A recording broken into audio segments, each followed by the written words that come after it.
Assalamualaikum warahmatullahi wabarakatuh. Perkenalkan, nama saya Muslimah Siddiqi dari kelas FJ 401. Di sini saya akan mempresentasikan eh, mata kuliah manajemen perbankan. Untuk memenuhi persyaratan nilai ujian akhir semester di mata kuliah ini. Izin saya screen terlebih dahulu.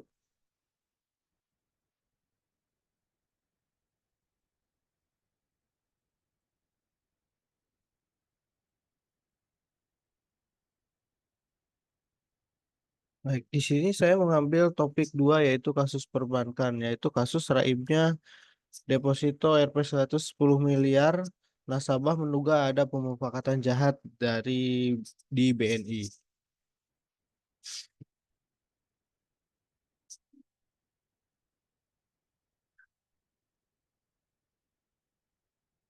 Industri perbankan memiliki peran yang sangat penting dalam perekonomian suatu negara. Bank menjadi tempat aman bagi nasabah untuk menyimpan dan menginvestasikan dana mereka, serta menyediakan berbagai layanan keuangan yang mendukung aktivitas ekonomi. Namun, dalam beberapa tahun terakhir, muncul berbagai kasus perbankan yang menimbulkan kerugian bagi nasabah dan merusak kepercayaan publik.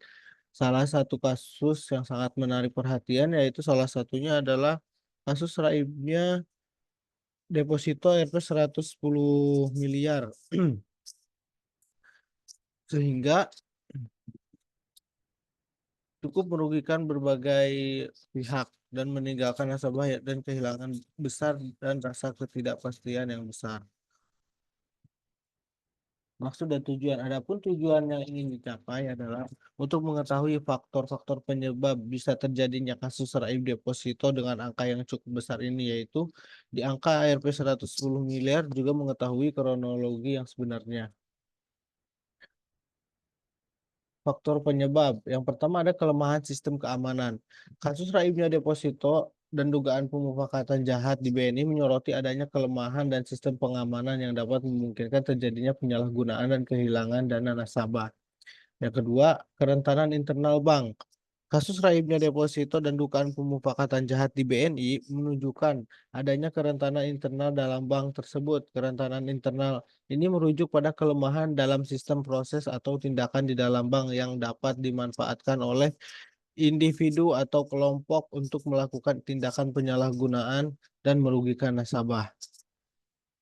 Kronologi raibnya deposito Rp 110 miliar milik nasabah BNI. Satu, kronologi raibnya uang deposito nasabah BNI. Sebelum Dirterpeks di Bareskrim Polri, Brigjen Pol Helmi saat ini mengungkapkan ada 3 orang nasabah BNI yang mengaku tidak bisa mencairkan uang deposito miliknya. Masing-masing nasabah atas nama Andi Idris Rp 45 miliar. Nasabah inisial H kehilangan dana Rp 16,5 miliar dan nasabah atas nama R dan A juga raib sebanyak kurang lebih 50 miliar. Kuasa hukum Andi Idris Mangabrani Samsul, Samsul Kamar mengatakan kliennya harus kehilangan dana deposito sejak bulan Februari di tahun 2021. Namun baru terpublikasi beberapa hari ini setelah manajemen BNI tidak kunjung mengembalikan dana deposito Andi Idris. Andi Idris juga membuat laporan ke Polda Sumatera Selatan pada 9 Juni 2021. Dari investigasi penyidik Bareskrim Mabes Polri menemukan adanya rekening bodong atas nama perusahaan, anak nasabah dan karyawan nasabah tanpa konfirmasi kepada pihak-pihak tersebut.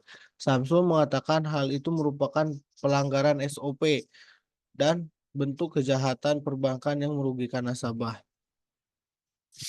Rekening bodong itulah yang diduga digunakan pelaku untuk memindahkan dana deposito nasabah. Seluruh transaksi itu, kata Samsul, dikendalikan oleh manajemen BNI tanpa persetujuan dan konfirmasi Andi Idris selaku pemilik rekening. Samsul dan kliennya mengaku baru mengetahui adanya rekening bodong itu setelah hasil penyelidikan kepolisian pada 18 Agustus 2021 lalu. Dia menduga BNI telah melakukan kesalahan SOP dalam pembuatan rekening-rekening bodong. Padahal menurutnya untuk membuat rekening bank perlu dikonfirmasi berjenjang, melibatkan pihak-pihak yang bersangkutan.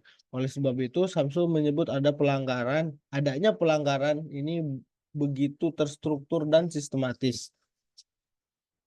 Pelanggaran SOP lainnya yang diduga dilakukan BNI adalah tidak dilakukan prosedur callback pada transaksi tanpa kehadiran nasabah.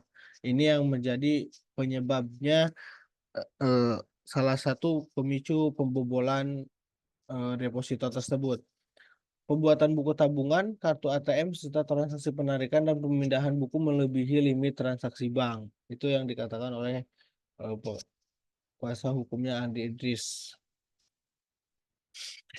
Kemudian dua, hasil temuan kepolisian, kronologis dan penetapan tersangka. Polisi mengungkapkan ada 3 orang tersangka. Berangkat dari laporan yang dibuat BNI tentang dugaan pencucian uang dan tindak pidana perbankan pada 1 April 2021 lalu,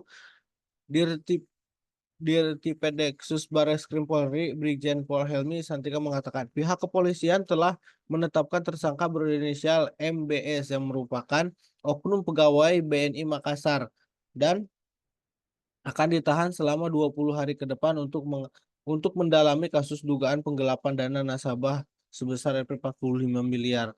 Dalam kasus ini, Helmi mengatakan pihak BNI tidak mengalami kerugian materi akibat dugaan pemalsuan bilet deposito tersebut. Namun, nasabah berinisial IMB harus mengalami kerugian senilai 45 miliar. Sementara itu, nasabah lainnya berinisial H dan R rugi 16, miliar. Deposan lainnya R dan A mengalami kerugian senilai 50 miliar namun sudah dibayarkan. Kronologi versi penyidik. Pada Juli 2019 tersangka MBS menawarkan kepada nasabah RJ dan AN untuk membuka deposito di BNI cabang Makassar dengan bunga sebesar 8,25% dan bonus lainnya. Tawaran serupa juga diberikan kepada nasabah HN dan IMB pada bulan Juli 2020. Dana nasabah awalnya dimasukkan ke rekening bisnis di BNI cabang Makassar atas nama deposan. Kemudian tersangka MBS mulai melakukan modus kejahatan dengan menyerahkan slip untuk ditandatangani oleh nasabah dengan dalih akan dipindahkan rekening depositonya. Jadi pelaku MBS ini menawarkan kepada nasabah-nasabahnya dengan menunjukkan slip gajinya agar nasabah-nasabah tersebut percaya terhadap si pelaku MBS ini. Namun faktanya dana tersebut justru dipindahkan ke rekening fiktif yang sudah disiapkan MBS dan 2 tersangka lainnya. Saat nasabah ingin mencairkan bilet deposito, sistem BNI tidak menemukan adanya setoran dana nasabah yang dimaksud. Kesimpulan sementara dana milik nasabah digelapkan dengan cara memindahkan uang nasabah ke rekening bodong, bukan ke rekening deposito, sehingga pihak BNI tidak bisa menemukan dana deposan dalam sistem. Perihal bilet deposit yang diduga dipalsukan, kemungkinan digunakan pelaku untuk meyakinkan korban bahwa dana yang disetorkan sudah masuk ke rekening deposito korban.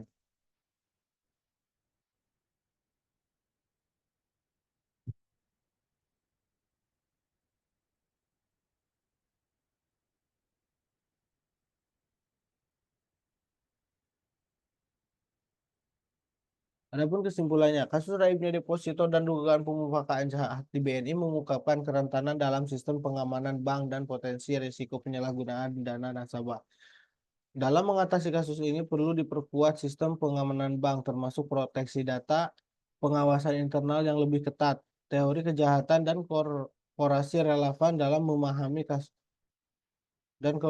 dalam memahami kasus ini dan menjelaskan motivasi perilaku pelaku. Dampaknya signifikan terhadap nasabah dan reputasi bank, sehingga perlu adanya langkah perbaikan kompensasi kepada nasabah dan transparansi penanganan kasus. Otoritas terkait memiliki peran penting dalam penyelidikan, penegakan hukum, dan perlindungan nasabah, serta bank perlu mengidentifikasi kelemahan internal.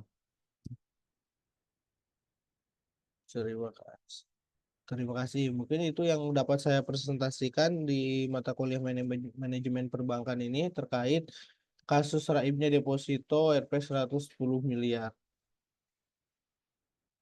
Mohon maaf bila ada kurangnya. Assalamualaikum warahmatullahi wabarakatuh.